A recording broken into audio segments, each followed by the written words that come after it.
A Vermont cold case has been solved 4 decades later, thanks to a survivor in Berkshire County, Massachusetts.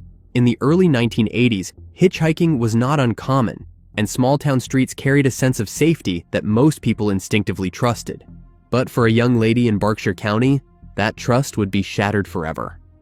In New Ashford, Massachusetts, on June 23, 1981, 15-year-old Laura Sheridan was making her way home from a bus stop after a day in nearby Pittsfield. She was just trying to finish the last leg of her walk, a familiar route that she had taken many times, when a man offered her a ride. The driver did not stop at her house. Instead, he slowed, then accelerated past it. When Laura sensed danger, she begged him to let her go. The man reached for a gun tucked inside a paper bag, sparking a panic that would change Laura's life forever. In a desperate struggle, Laura fought back. She seized control of the weapon, but her attacker was not about to surrender easily. In the chaos, the car pulled off onto Route 7 and stopped near a rest area. Laura took her chance and bolted from the vehicle and ran toward the road, screaming for help. A passing motorist saw her and stopped, taking her to safety. Another person followed the fleeing car and recorded the license plate, giving the police a valuable clue. Despite the terror she had faced, Laura survived, shaken but alive. David Allen Morrison was put on trial on charges of assault and battery by means of a dangerous weapon and illegal possession of a firearm, but he was acquitted of those charges. Morrison lived in Vermont, but he worked in Connecticut and would often pass through the Berkshires. Morrison then left the area and went to California. He also spent some time in the U.S. Navy. 5 years later, in rural southern Vermont, a second crime shook the region with a similar undercurrent of hidden danger. Sarah Hunter, a 32-year-old golf professional at the Manchester Country Club, had grown up with the game. Warm, personable, and respected by her peers, Sarah had helped build a thriving junior golf community. On the evening of September 18, 1986, she left her boyfriend's house to return home and to study for an upcoming professional certification, a small, everyday goal that would tragically be her last. She stopped at a gas station in Manchester to buy cigarettes. Inside that gas station worked David Allen Morrison, the same man who, 5 years earlier, was thought to have tried to kidnap Laura. On this ordinary September evening, Morrison seized Sarah by force, overpowered her, and bound her with rope inside the station. When his shift ended, he forced Sarah into the trunk of his car, gagged and terrified.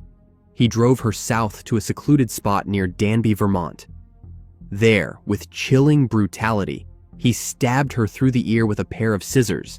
Her life ended that night. Sarah was reported missing by a coworker the next morning on September 19th. Her body was only found about 2 months later, on November 27th, in a wooded area of Pollitt. Morrison was a prime suspect at the time of Sarah's demise, because he worked at the gas station in Manchester near where her car was found, but the police were not able to find evidence connecting him to the case. 2 years later, Morrison abducted a woman in California, held her at gunpoint, and forced her to perform sexual acts. He was later arrested and sentenced to 20 years to life in prison on charges of kidnapping, attempted slaying, and indecent assault.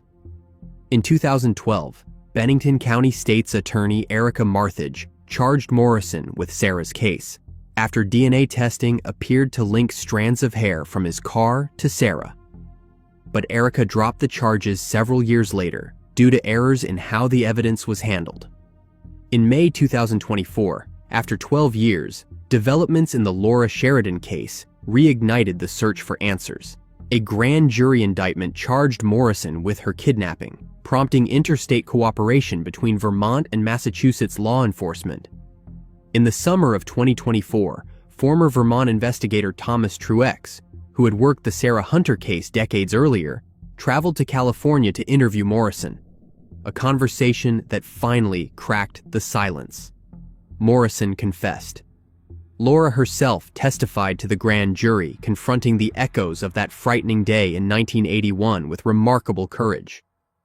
Her testimony, combined with renewed investigative pressure, helped pull together the threads that had long eluded justice. On December 9th, 2025, in Berkshire Superior Court in Massachusetts, 65-year-old Morrison pleaded guilty to the 1981 kidnapping of Laura.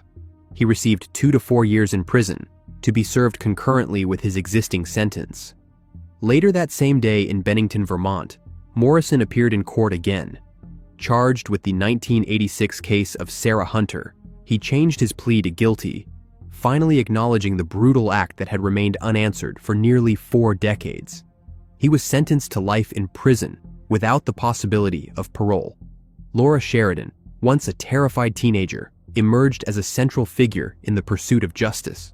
Her survival and testimony, a key part of unraveling decades of silence. Laura said, "I am a really lucky person. I am grateful that I spent 20 minutes with David Morrison and no more." Attorney Erica said, "When I dismissed this case in 2015, I thought there was no way in hell this case was coming back. But here we are." Sarah, whose legacy in golf and in the hearts of her community endured through charity tournaments and tributes, finally received the legal closure her loved ones had sought for so long. A body found in a farmer's field in Illinois 35 years ago has finally been identified through advanced technologies. On July 20th, 1990, a farmer working in a soybean field near the rural crossroads of Lebanon Road and Troy O'Fallon Road made a discovery that would become one of Madison County's most haunting mysteries. Amid the tall stalks of beans lay the body of a woman, her life extinguished under circumstances that spoke of violence and unanswered questions. The woman was later confirmed to be about 30 years old. She had been stabbed multiple times, her body left exposed in the open field. The condition of the remains indicated that she had been there for about a week before being found. The investigators at the time believed that she had been slain somewhere else and was then taken to the field. The investigators processed the scene for evidence, yet what they lacked most was a name. Among the evidence collected was a shirt, shoes, and a ring. The coroner's office kept several items to make sure it could be identified later on. Without family or missing person reports that matched her description, the case quickly went cold. Hundreds of investigative hours were spent over the years, but leads dried up, and the young woman was buried with a simple marker, still unidentified. For decades, law enforcement revisited the case, generating sketches, reaching out to other agencies, and checking missing person reports, but nothing led to an identification. In 2007, the FBI even created a clay reconstruction to depict what the woman might have looked like in life, hoping that someone might recognize her. Still, there were no matches. For more than 3 decades, she was simply known as Jane Doe. A name on a coroner's ledger, a face in an aging composite sketch, a story without a beginning or an end. In late 2024, the Madison County authorities reopened the case. They worked with the Illinois State Police Crime Lab and Othram.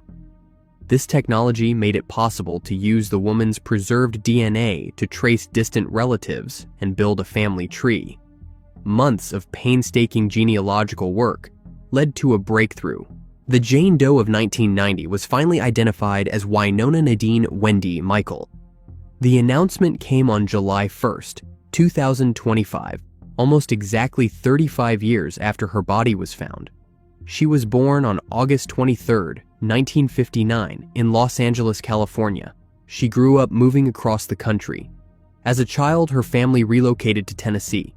In her late teens, she went south to Florida and then out west to California during the early 1980s. Wynona was a mother of 2. In April 1990, she and her children traveled by bus to Nashville, Tennessee, where she left them in the care of relatives. In May of that year, she was seen by family members in the Washington, D.C. area, her last confirmed sighting.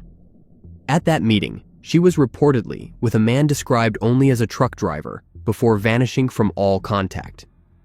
Her family did not immediately suspect foul play. They assumed her travels were just part of her normal lifestyle. Wynona had often gone weeks or even months without contact in the years before her disappearance. This information has brought some clarity to her brother Frank Bernard. He said, "It is pretty devastating she was brutally slain like that. Sadness, anger. Because somebody does her like this, no one deserves that." He added, "She dropped her children off with my brother. We did not think she would come to any harm.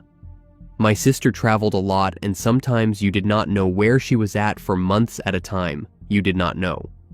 Over the years, it got suspicious because it took so long to hear from her or hear about her." He described his sister as loving, with a good heart, fun, and an animal lover.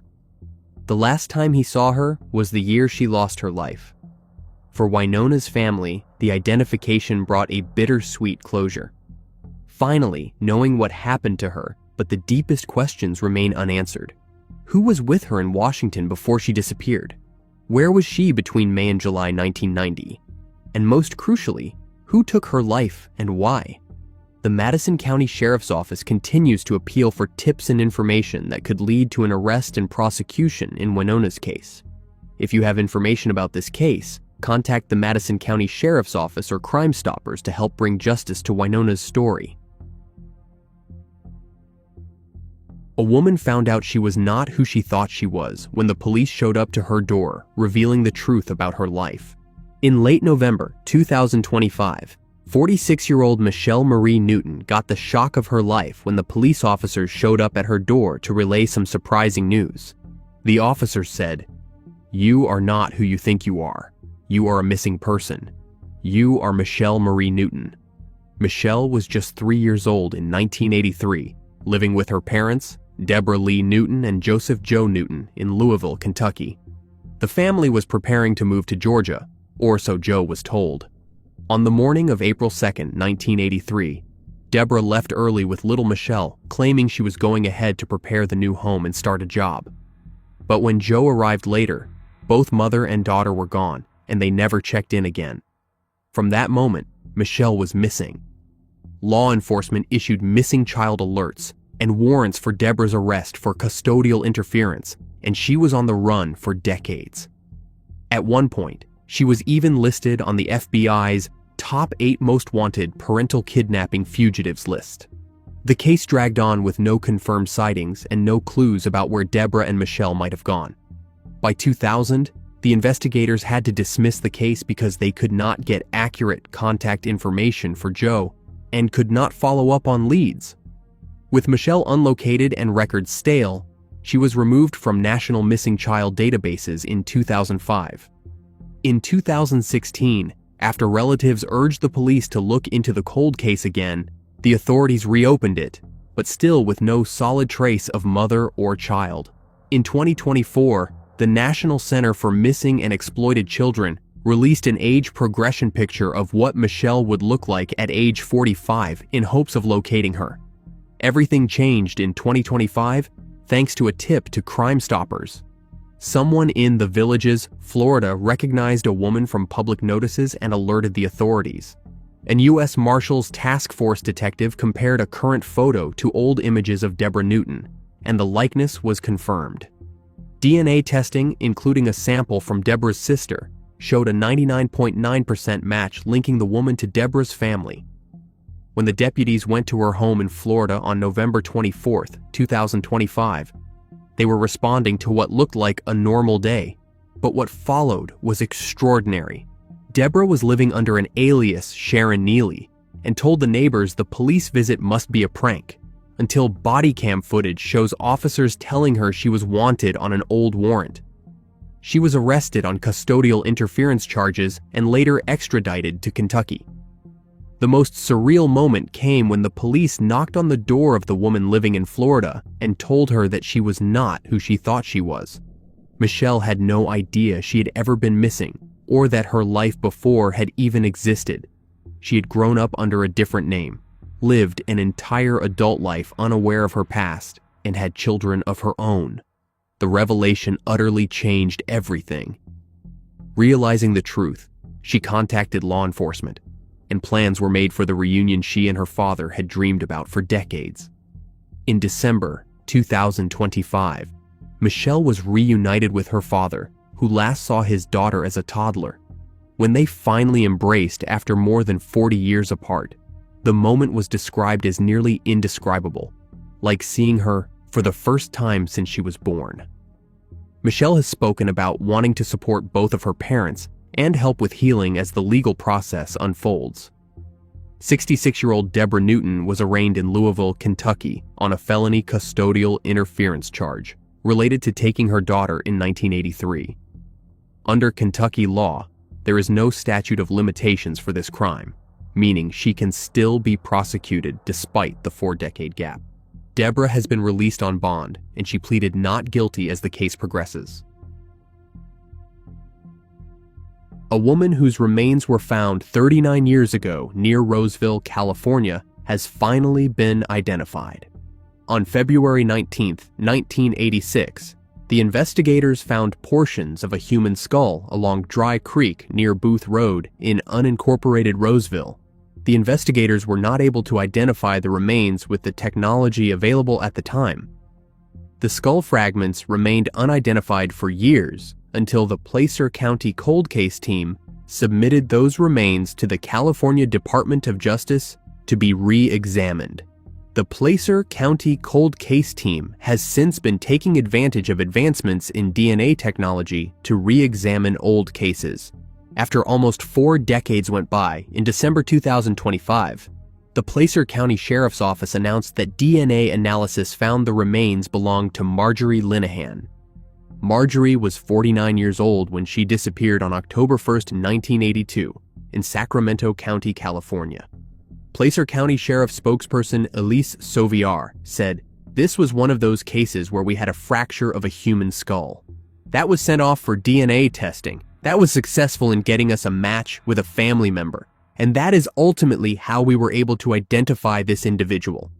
No foul play was suspected at the time of her disappearance, and no cause of demise can be determined from the partial remains."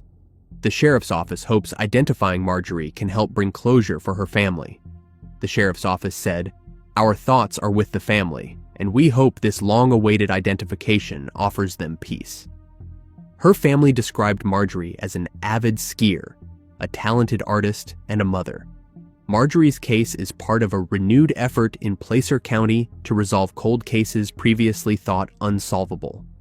In November, the sheriff's office launched its Placer County Cold Case Foundation, a nonprofit aimed at providing support for DNA testing, forensic analysis, and other investigative work. Nearly 2 decades after a Florida woman vanished from her apartment building without a trace, the authorities have announced a new break that could breathe new life into a formerly cold case.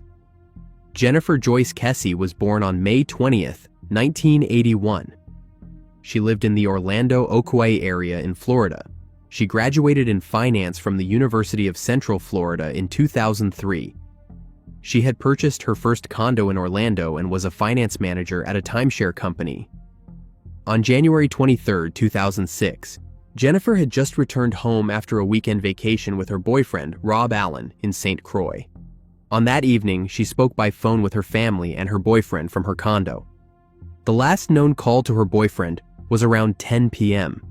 The next day, on January 24th, the 24-year-old vanished. Jennifer did not send her usual morning text or call to her boyfriend before work, which was an unusual break from her routine that alarmed her loved ones. When she failed to show up for work, her employer contacted her parents. Her father, Drew Kesse, said, "About an hour and a half into the workday, I received a call from her work. And they said, 'Hey, Jennifer had a meeting this morning. It is not like her to not show up. Do you know where she is?' He immediately tried to reach his daughter, relying on a family rule that they would always answer each other's calls. But her phone went straight to voicemail. He said he knew something was wrong immediately. Drew and his wife, Joyce, quickly made the 2-hour drive from their home in Tampa to Orlando. The condo appeared as if she had left for work, with clothes and hair tools left out and her car, keys, cell phone, purse, and iPod missing. Her parents immediately called the Orlando Police Department to report her missing. Jennifer's parents convinced the authorities that she had not left of her own free will, and that evening, the police began investigating her disappearance. Drew said, "They looked around her apartment, shrugged their shoulders, and said, 'She had a fight with her boyfriend probably. She will be back.' They walked out, and that was Jennifer's last chance." 2 days later, on January 26th, around 8:10 a.m., a tenant at a nearby apartment complex noticed a car that had been parked there for several days. That car was Jennifer's black 2004 Chevrolet Malibu, found about 1 mile away from her condo. Security footage showed that it had been parked since the day she went missing. The police did not find any forensic evidence in the car, but security camera footage showed that the person who was driving the car got out and walked away, though their face was obscured. The person in the footage appeared to be an adult, estimated to be between 5 feet 3 inches and 5 feet 5 inches, but his identity remained unknown. The FBI assisted with the footage analysis, but could not identify the suspect from the grainy footage. The police also found incomplete security records from Jennifer's condo complex, along with a lack of security footage because the cameras had not yet been installed. They also discovered that a set of keys to the complex had been stolen a month before. Other evidence included photos showing markings on the hood of Jennifer's car that could indicate a struggle. Forensic searches of the car showed no definitive trace evidence that led the investigators to a suspect at the time. NASA even became involved in the case, using advanced technology to try to get a better look at the security footage of the car. One theory about Jennifer's disappearance is that a construction or maintenance worker from her condo complex was involved. There were renovations going on at the time, and Jennifer and other women had reported feeling uncomfortable after comments and encounters with the workers. Jennifer's family believed that she may have been the victim of human trafficking. Initially, the police considered multiple theories, like she might have been abducted while she was walking to her car, or that it was a targeted attack by someone who might have been waiting for her. The Orlando Police Department held extensive searches on foot, horseback, helicopters, and other resources immediately after her disappearance. The next year, in 2007, a $1 million reward was offered for information leading to Jennifer's whereabouts, alive or deceased, but no one claimed it. Over the years, no arrests were made, leads dried up, and the case went cold. After almost a decade went by, in 2016, Jennifer was legally declared deceased by the state of Florida due to the prolonged lack of contact. Her family eventually filed a lawsuit against the City of Orlando, OPD, and the mayor's office, citing a botched investigation into Jennifer's disappearance and requesting documents pertaining to the search. A settlement in 2019 granted them access to roughly 16,000 pages of investigative records. In November 2022, the Florida Department of Law Enforcement took over the case, with any leads into Jennifer's disappearance eventually running cold. In October 2025, Jennifer's father announced that the investigators found new DNA evidence that was previously untested. The list of persons of interest has been greatly reduced, offering a stronger direction for the investigation. They are hoping that an AI-enhanced picture of a suspect's ear could lead to an arrest. Jennifer's father said, "We have film of a person who dropped Jennifer's car off and walked away. On that film, it was a 35-year-old camera. Very grainy. NASA enhanced the film. The best it is going to get, we were told. However, AI has come along and we have the side of this person's head." Because of these developments, the case is now considered active and no longer officially cold. After nearly 2 decades, the case continues to draw attention from law enforcement, the media, and true crime communities worldwide. Jennifer's family and the investigators remain determined to find answers and hold out hope that this new evidence will eventually lead to closure.